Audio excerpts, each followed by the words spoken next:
Being obese, neurological diseases like MS or Alzheimer's or dementia, skin issues, colon cancer, other types of cancers, all kinds of autoimmune disease, allergies, they are all connected to the gut. And no animal on the planet has as many different microbes and as diverse a microbiome that we have, because we have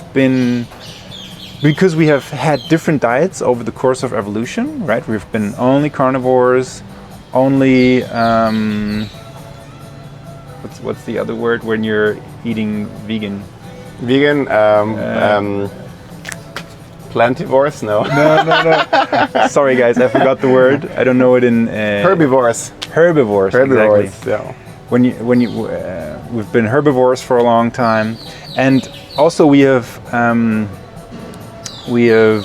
in contact with so many different animals that we have used to work with, like cows, sheep, dogs, cats, birds, other small animals that have been in symbiosis with us and sharing their microbiomes with us. And this also gave us a huge advantage because it's cool that we have so many microbes, but it makes us very dependent on our microbes, because those microbes actually have some skills that we outsourced to them instead of being able to do that ourselves. An example is vitamin C. Like a small mouse or something can produce vitamin C. Really? Okay. We as humans are not able to produce vitamin C. Yeah. We have outsourced that to bacteria in our gut that can produce vitamin C for us when we eat certain things that the bacteria needs and likes.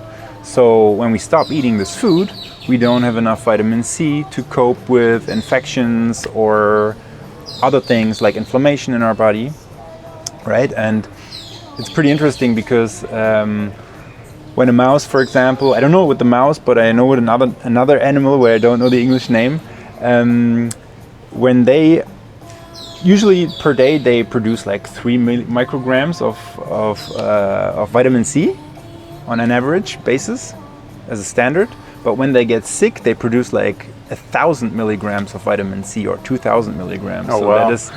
that is pretty fascinating, I think. And it's one of the reasons why I'm also a fan of like eating healthy and eating stuff where there's vitamin C in it, but of supplementing with certain micronutrients that unfortunately are not part of our diet anymore, even if we try to eat in a perfect way.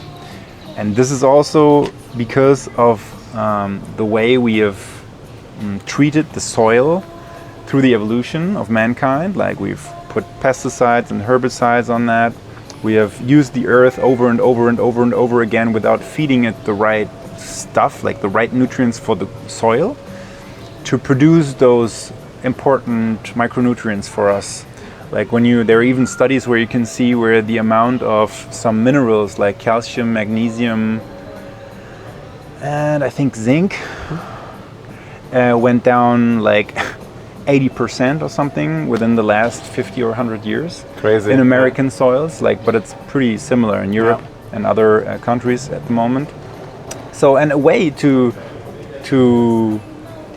refertilize the soil and give it back those nutrients and those microbes would be, for example, to allow big animals like cows and buffalo and so on to live and give them a home and be able to live on that land for a couple of months. That would suffice and would do tremendous stuff for the ground. So the nature actually keeps itself in balance, right? Yeah, funny. Exactly. Really funny.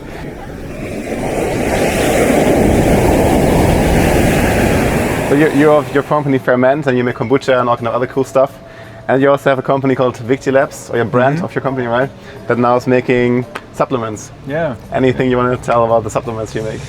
Yeah, well, as we hosted all those summits,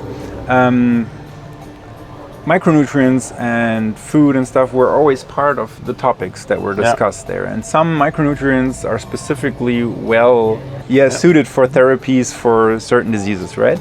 So people kept on asking us, okay, now we were talking about supplements, but where do I get the best supplements? And what's the highest quality? And where do I get a supplement that does not have toxins in it and other stuff that I don't need? And which is the best bioavailable supplement? And we were like, oh, okay. And we had some partners and sent them some links. And then at a certain point, it did not really work out with the partners because at a certain point, we had so many people in our lists that when we sent them to a website, the website broke down.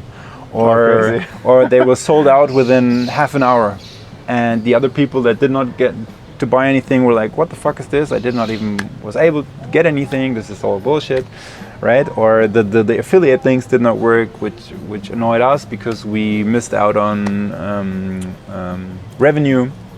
So at a certain point we decided, hey, all this annoying stuff we want to get rid of. Let's make our own supplements, and then we can control perfectly what gets into those supplements, highest quality, no toxins and stuff, where we source it.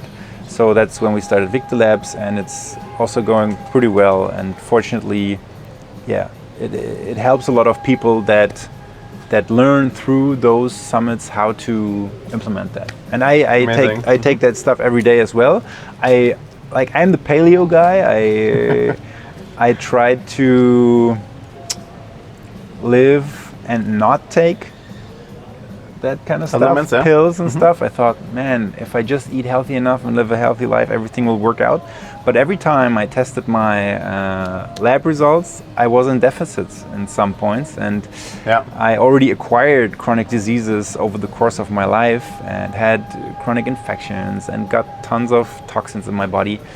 And so when I started supplementing, those deficits went away and my health was able to thrive again. And the thing is, back in the days, right, as I said, the soil had more nutrients, the food was much more nutritious, and we did not eat as much shit, so we took in more nutrients. Plus, we did not have all those toxins, this chronic stress, little amounts of sleep and stuff, so we even used less micronutrients. Yeah. And nowadays we use more micronutrients in our daily lifestyle to compensate for all that shit that's going on, and we take in less nutrients. So